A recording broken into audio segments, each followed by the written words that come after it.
Hey everybody, this is part 4 of a month-long Ben 10-a-thon series, so if you haven't seen the previous 3 parts, check them out here. Otherwise, just keep watching.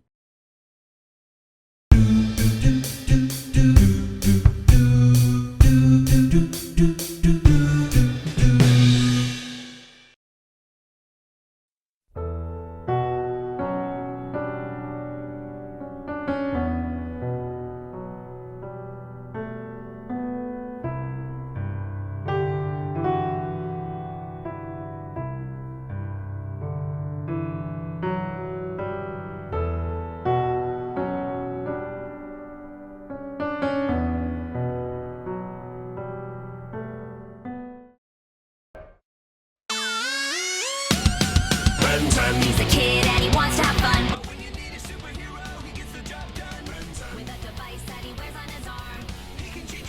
Oh, hey everybody, Sol here. I have only one rule here: if it's animated, I'll comment on it.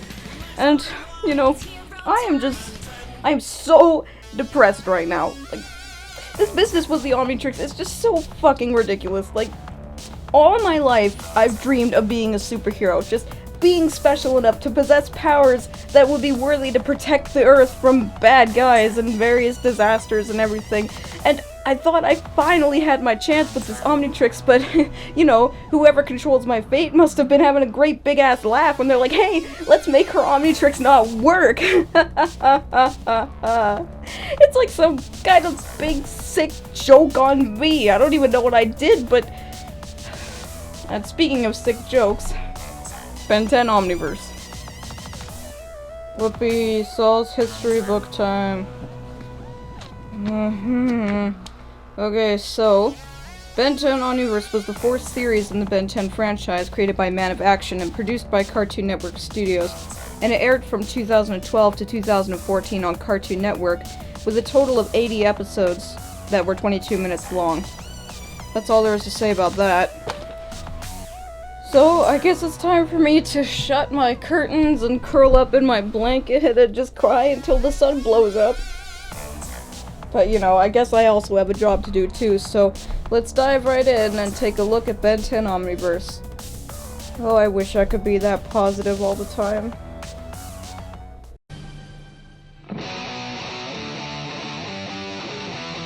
I bet you can guess the plot of Ben 10 Omniverse before I even say it, right? Ben Tennyson fights the evils of the world using his new and improved Omnitrix, having done away with the writing into a corner savior device known as the Ultimatrix from the last series. The biggest difference, though, is that the plot alternates between 16-year-old Ben Tennyson and 11-year-old Ben Tennyson. So we get not only one helping of obnoxious bastard, but 2? I think you're spoiling us here. During the 11-year-old Ben sequences, Ben is still traveling the country with his cousin Gwen and Grandpa Max, whereas 16-year-old Ben works for the plumbers, sort of, and continues to be the famous celebrity hero of the Earth. Hey, you know what? Yeah, you really want to know? Okay, great, yeah, awesome, right, yeah, I don't care about any of that.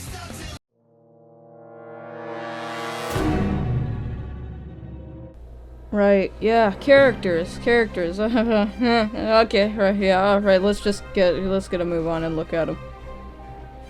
Ben Tennyson is once again, for the 4th fucking time, hero of the Earth and wielder of the Omnitrix. He's basically exactly the same as he is in Ben 10 Ultimate Alien, so I don't need to go into much detail, but in actuality, I think he's even worse than in the previous series. His grating douchiness is pretty much etched into his whole personality at this point, and he basically takes nothing seriously anymore. But you know what? I don't either, so I guess it fits. As for the 11-year-old incarnation of Ben, he's pretty much the same as his original series portrayal, so again, the cock factor is high in this one. And as we all know, a douche and a cock really aren't made for each other. Gwen and Kevin return as well, only Gwen insists everyone call her Gwendolyn like a bitch, and Kevin looks like he took a nice little trip to Hot Topic. For the majority of the time, Gwen and Kevin are out of the picture, doing college and having sex with your cousin Ben type things, so they have very little presence in this series until very far in. The most important new character introduced to fill their spots is Rook Blanco, a rookie plumber from a planet called Ravana, who becomes Ben's new partner. Rook is a no-nonsense kind of guy with a badass proto-tool for fighting and a 6th set of skills for combat. Rook hasn't been on Earth for long though, so he's often confused about Earth culture and colloquialisms, but he's still a very capable fighter and a straight shooter at all times. Rook is quite the funny bastard. Not always from his lack of understanding of Earth stuff, but he's just generally quick with a joke and earns more than a couple genuine laughs. At times he can be a wee bit boring, but I'd say in general he's a fun guy to watch. Now there are just way too many new characters in this series for me to go into detail about every single one, but none of them are interesting in the slightest, so it doesn't matter anyway. So let's just skip ahead and take a look at the villains. Now, are you willing to bet that all of the villains from the previous 2 series return for round fucking 4? Well, that's a smart bet because you're correct. Yep, they all make a return, even the ones who were seemingly lost to the wind, like Rojo and Zombozo. And are they still doing exactly what they were before? Correct again! Here's your fabulous new car! Of the new villains introduced in this series, the main guy is Kybert, a hunter alien who, hunts stuff. And that's about the extent of his characterization. There's also Dr. Psychobos, a super-intelligent cerebro-crustacean with a speech impediment who hates the Galvans, an alien species who consider themselves to be the most intelligent beings of all. Psychobos' goal is to create his own Omnitrix, which he called the Nematrix, but later on, when that fails, he decides to take over the world because we haven't seen that already! Yeah, okay, and there's a few other villains like this guy, and that guy, and the other guys, and even though I didn't go into detail, I really did just explain everything about them. Even by Ben 10 standards, these villains are lame. Like, so lame I won't even expend another single second of my time explaining anything about them. I just don't have the energy. Look at me! Look at me! Aren't I heroic enough? Why can't I be a hero?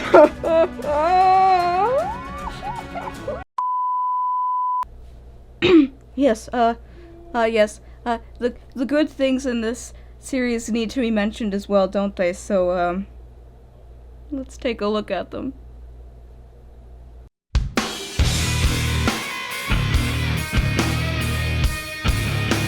So, the first Ben 10 series gave us violent, but generally kid-friendly. The second Ben 10 series gave us overly dark and unintentionally silly. The third Ben 10 series tried to bring back some of what was good about the first series, but ended up falling flat on its ass. So, well, what does the fourth series give us? Take a gander, shall we? This series is admittedly very funny. Probably the funniest out of all the series. While a lot of the jokes do shrivel up and die after delivery like a testicle in the Antarctic, a lot of them do strike you right in the comedy center of your gut and squeeze out some legitimate amusement. Rook replaces Kevin Levin as the main source of comedy, and yeah, he's pretty fucking funny a lot of the times, as well as a badass. Plus, Omniverse brings back a lot of the energy that was missing in the previous 2 series. It's still not quite as blood-pumpingly high testosterone as the original series, but in all honesty, yes, the action is quite good at times. Damn good, really. Even though a lot of the new aliens are kind of stupid, they're still well designed, like always, and bring some real ass-whoopings to the table. I'm sort of on the fence about the new art style. For the most part, I would say that I enjoy it, especially the background and alien designs, but every so often it looks a little awkward. But it certainly has a lot more personality to it than Alien Force's darker, heavier style of design. It just exudes a lot more fun than the previous design, and I suppose if I had to pick a side for it, I would place it in the good. And, just like in life, we must now move on from the good things and become mired in the bad things. Because that's all life really is. Bad things and disappointment.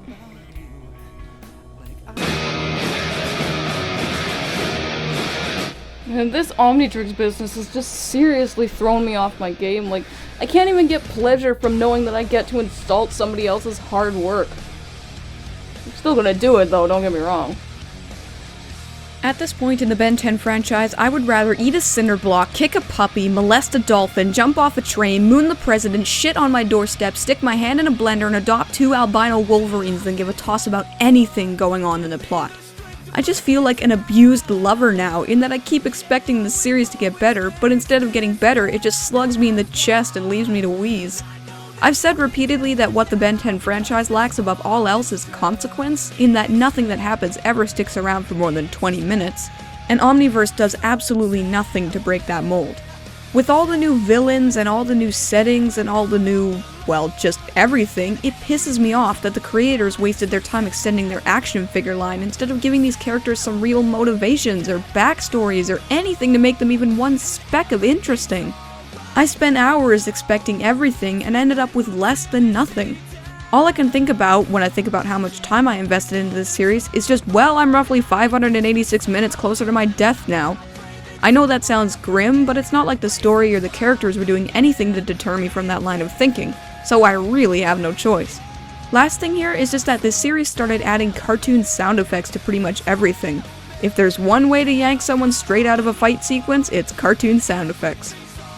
Okay, well, now that I've crapped all over this series, I feel a bit more confident.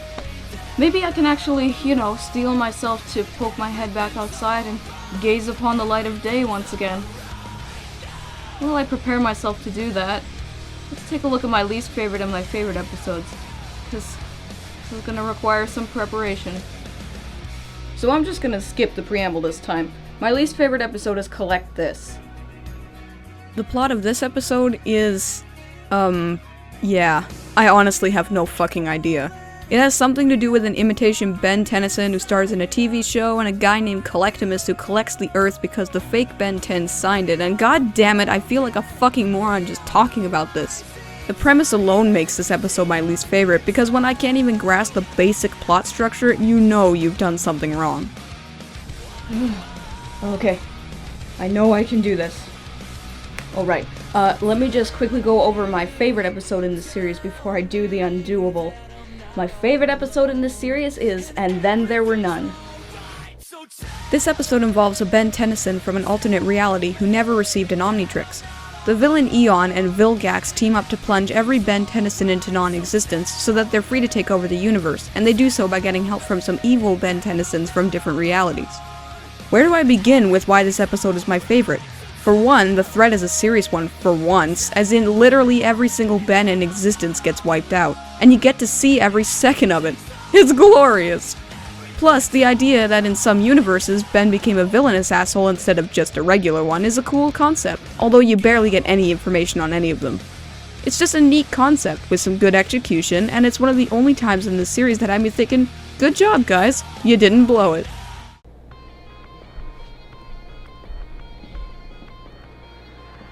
Ben 10 Omniverse is trying. I know it's trying. It's trying really hard to worm your way back into your heart and bring back what made the original Ben 10 series so appealing to so many people. But it's too late at this point. It tried and it tried and it tried, but it's just any attempt at reviving some enjoyment in this series, it just turns to ashes in our mouths. And truth be told, we've just been taken for a ride, and that ride leads straight into the chasm of shittiness. I give Ben 10 Omniverse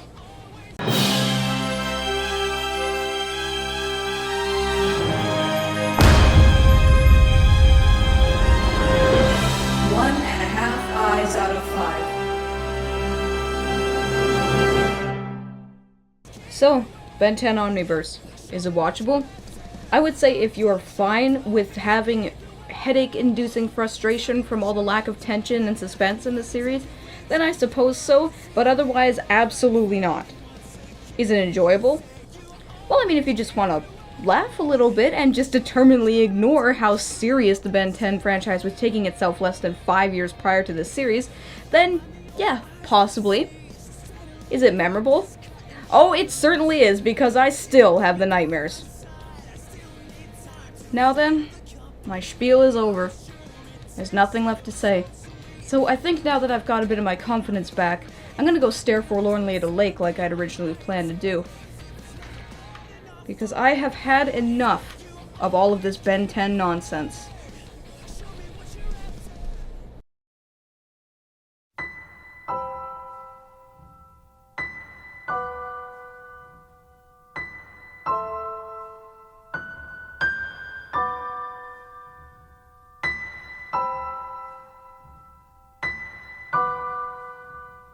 All my life, I dreamed of being a hero, and one day I was finally handed the means to do so.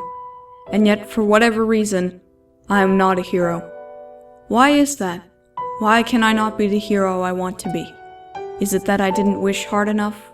Or is it because I, deep down, am just a simple human, unable to protect those I love from things that are bad? Well, I suppose in the end it doesn't matter, because all I can do is what I can do, I'll try my best to live the way I want, but in the end, I have nothing left to say except this. Fuck this thing!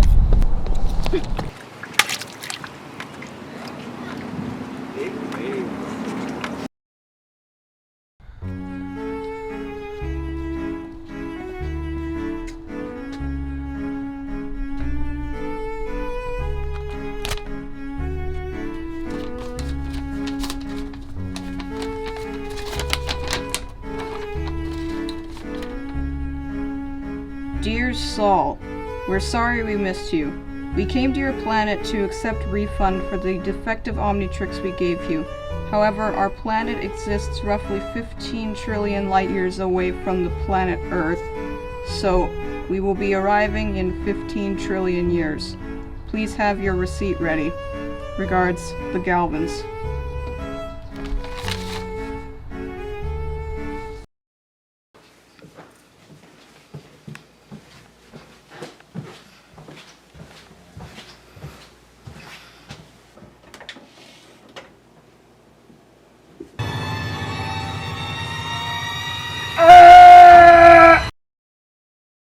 Hey everybody, thank you so much for watching my Ben 10 Omniverse review, and thank you for joining me for this month-long Ben 10-a-thon series. I am so glad I am done with Ben 10. If you want to see more of my stuff, like the previous Ben 10-a-thon episodes, you can click the links in the video playing right now, or you can click the links in my description to check out my Twitch channel, Twitter page, and my Facebook fan page if you want to stay up to date on all EyeofSol news. If you have an idea for an animated series or movie you want me to comment on, you can leave me a message in the YouTube comments, on any one of my social media platforms, or just message me in any way you can think of to give me your suggestion and I will add it to my list. Alright? Thanks again for watching everybody, and I will see you next time for a not Ben 10-a-thon review.